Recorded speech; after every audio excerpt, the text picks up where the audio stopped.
Rav Moshe Cordovero, this is going to be the shiur for the night. This is Nishmat and the Hatzlacha. Rav Moshe Cordovero, he introduced the concept of Kabbalah in terms of Sefirot. Now, when it comes to Kabbalah,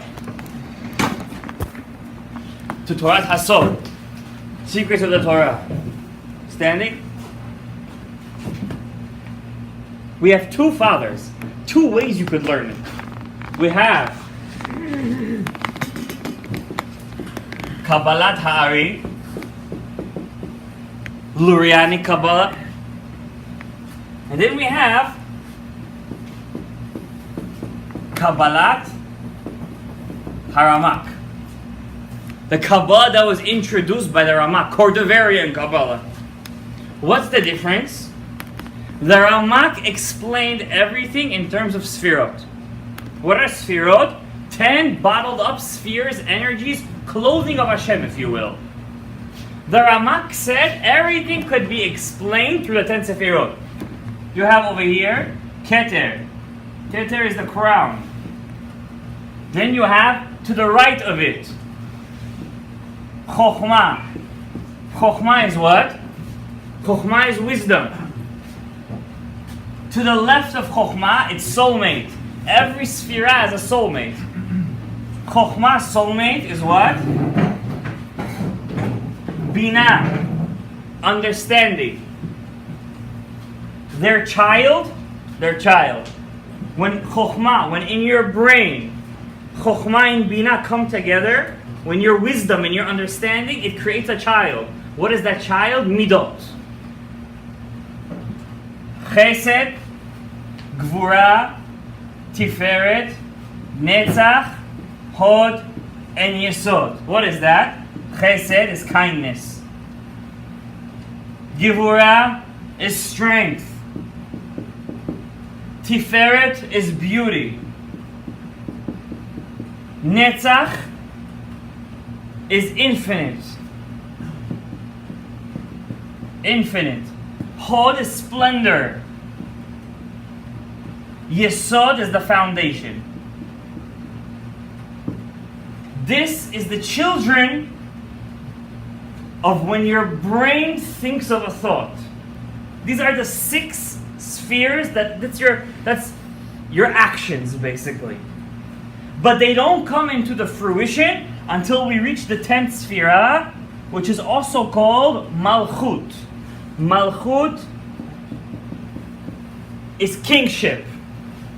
A person who has all 9 of this is a king. If you're fulfilled your destiny. Okay? Now we have another name for the sphere called Malchut. This is where people get confused. It's called the Shekhinah. God's divine presence. Okay? It's called the Shekhinah. How come this is very important? The Ramak said all of our job, we try to make it very simple. This is a world. This is called the world of Atzilut. Every night at midnight, and in Ben HaMetzarim, it happens also at midday, the Malchut, which is God's divine presence, goes down into the Klippa. Chas v'shalom. What's the Klippa? That's the realm of the Satan. The realm of the Satan, if you will. Our job as Jews is very simple. You have one job. It's like lahavdil bilyonei avalot. You're playing a video game, and you have one goal. What's that goal? We have one goal, guys. Bring her back up. That's it. That's your goal. You gotta bring her back up. How do you do that?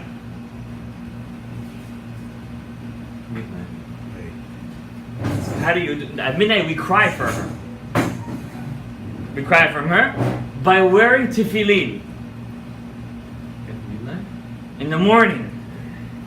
It goes back up in the morning and it materializes into your tefillin shaliyad. Do you guys just understand what I said? I just gave you such a chidush. If you didn't feel a goosebump, something is wrong with you.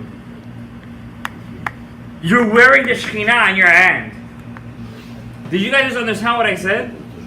Tefillin is the Shekhinah. Okay? It's unbelievable what mitzvot are. Now, not just tefillin. Tefillin is a very big mitzvah.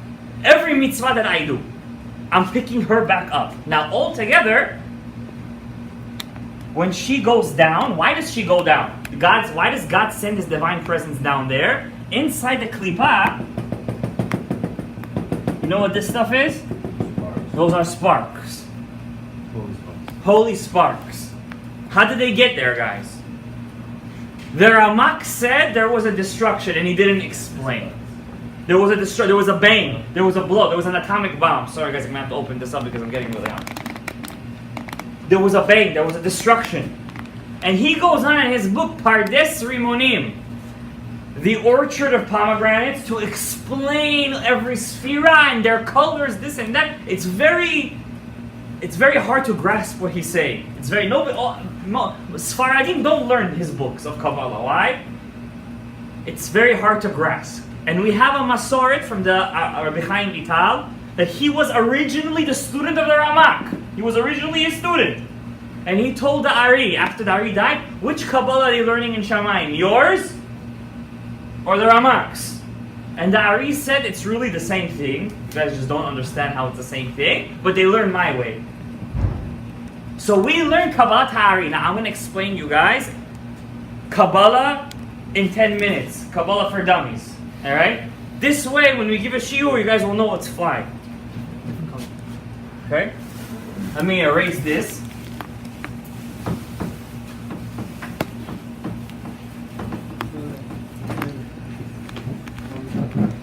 Now, the ARI HAKADOSH said something amazing.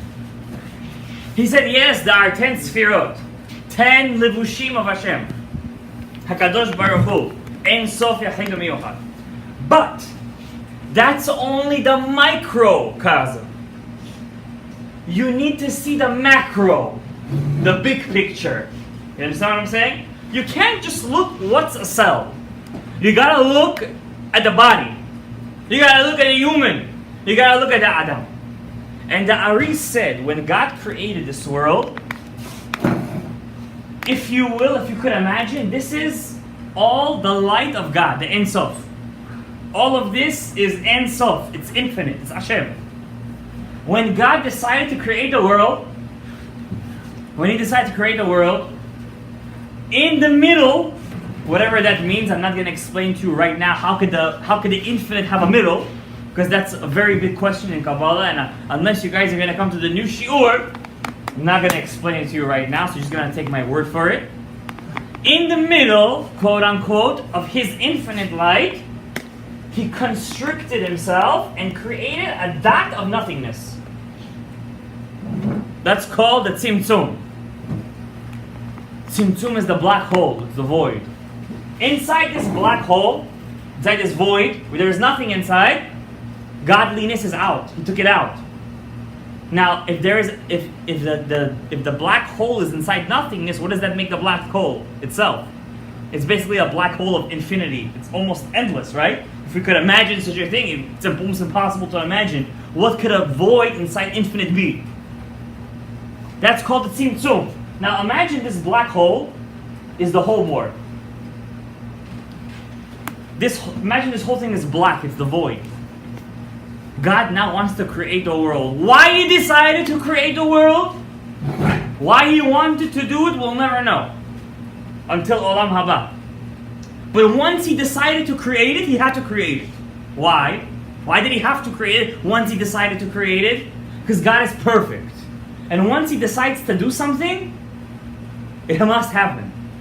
You understand what I'm saying? Once the thought, the Ratzon HaPashut, as the Mekubalim call it, decided I'm creating it, it had to be created. It must have been created, says the ARI HAKADOSH. Because the Eshes Shirot were created instantly.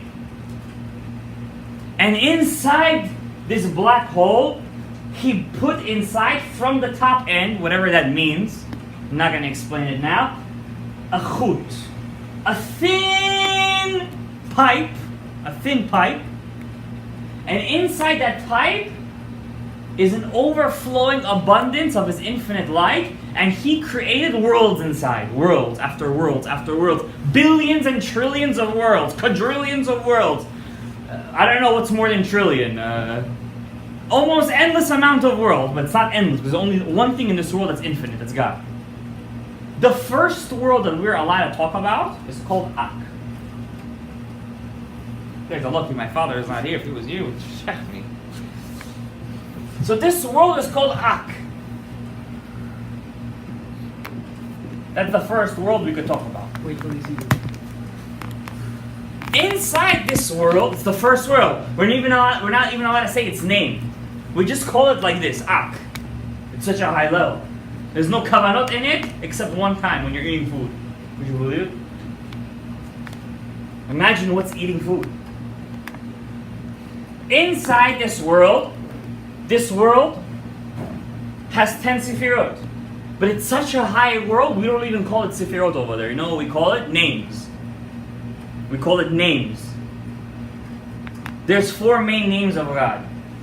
Shem Ab, Shem Sad,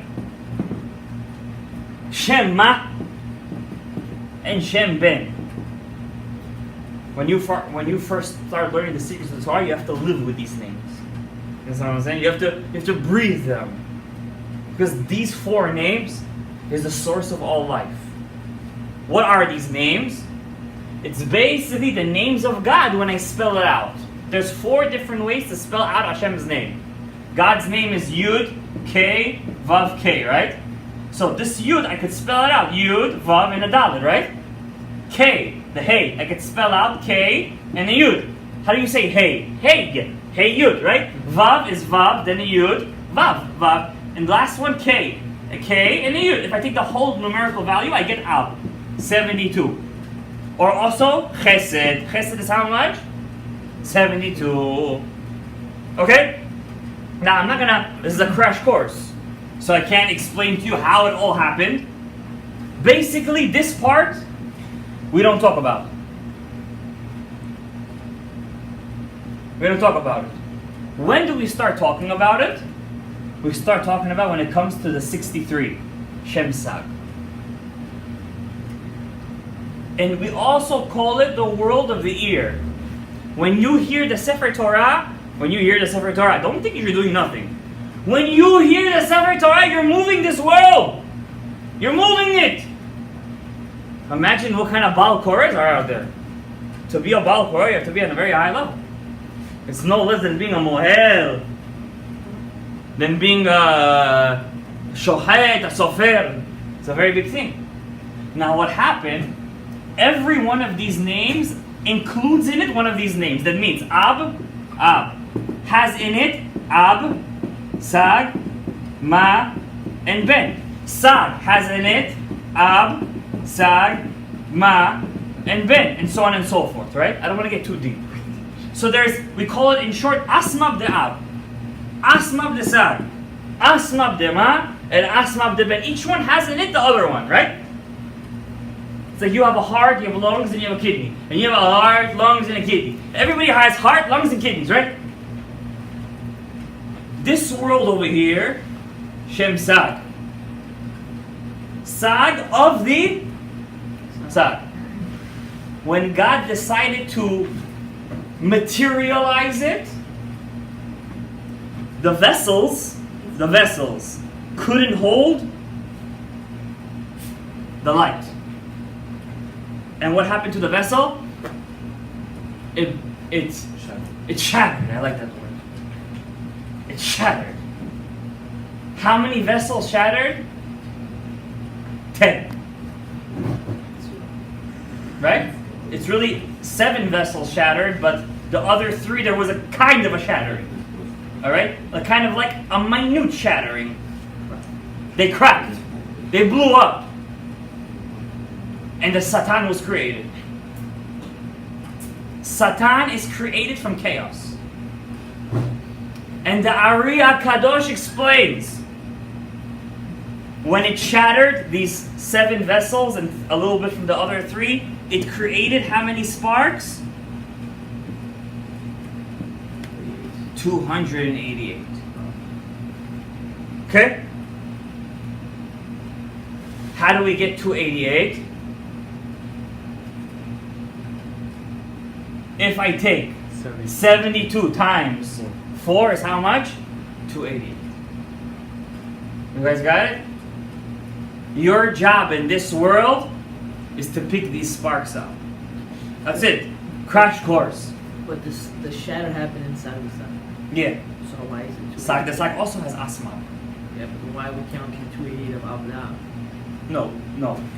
We count 288 asma. I just pointed over here. You understand what I'm saying? Your job in this world right now.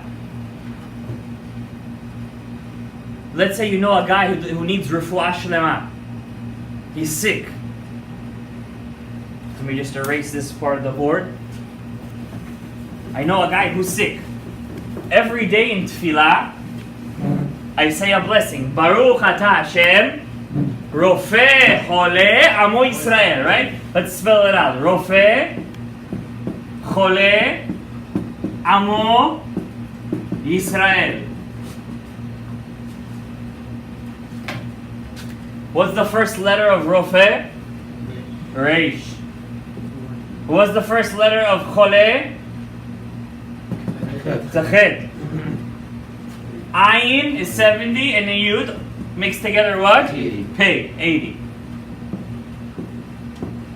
You know why people get sick? Because they didn't pick up the sparks. That means everybody has a different potential. You got to pick up 10 million of them. You got to pick up 20 million of them. You got to pick up 30 million of them. When you get too lazy on your potential, that's when you start to get sick. Why does Hashem make you sick? Making a person sick is the easiest way to make him do teshuvah. And when a person does teshuvah, like we said yesterday in the shiur, what does he do? He goes back in time. It's unbelievable. It's like a time machine. And that's your job in this world. This is what the Ramak taught us. This is what the ARI taught us. This is your job inside this world. This is what you gotta do. If you don't do this, what happens? When you go in Shamayim, the guy who did this, he wasn't very famous. They didn't bow down and call him Gadol Hador, Gadol Hador. They didn't kiss his hand saying Rabbeinu, Rabbeinu, Rabbeinu. But you know what's gonna happen? After 120 years, those guys, they said Rabbeinu, Rabbeinu to them, and they called him Rabbeinu and Gadol Hador. He's gonna look to Shamayim, he's gonna see his palace. It's gonna be like one of those houses on Jamaica Estates. It's pretty big, no? And then he's gonna see his neighbors. The guy who did this. But he was very humble. Nobody knew that he did these kind of stuff. He didn't just have a palace. He has his own country. Acres of land. He said, how did he get this? All my life I learned Gemara and Halachot. And I have such a small house. Only 10 bedrooms. And this guy has his home country. So you know what they're going to say? Rabbi Yehuda Ptaya says, Zichrono Livracha, what a guy does, learning Gemara in a year, the amount of sparks he picks up in a year for learning Gemara, it's his words, it's not mine. I don't know who's watching this, but don't go against me. It's Rabbi Yehuda Ptaya's words in his Hakdama of Etz Chaim, Beit Lechem Yehuda. What a guy does learning Gemara in a year, a guy who learns this stuff does in 1 hour. Now you could tell the difference. You understand what I'm saying? The amount of sparks you pick up doing this in an hour, it takes a guy learning Gemara in a year. Why? When he's learning Gemara, you must learn Gemara. The ARI says you must. You have to fill your kreso b'shasu poskim. But it's the mashal. This is the nimshal. This is the reality. Okay? This is what the malachim were fighting with Moshe Rabbeinu. When Moshe went up to the mountain, the angels were fighting with him. Take the Torah, don't take the Torah. Take the Torah, don't take the Torah, right? And then what happened? At the end, he took the Torah. So the Mefarshim say, what were they fighting with Moshe about? Yaakov knew the Torah, knew the Torah. Yitzchak knew the Torah, knew the Torah. Abraham knew the Torah, knew the Torah. They were not fighting over the 5 books. They were fighting on the secrets of the Torah. Is man worthy of learning the secrets of the Torah? It was like a father It's a famous mashal. I think I heard it from Eli Mansour. There's a father who died, and he made all of his money into a couple of big diamonds, and he put it in a shirt. And he said, and he had 4 sons. Each son was very smart. And when he died, he said the guy who could figure out what to do with this shirt, he owns the diamonds inside.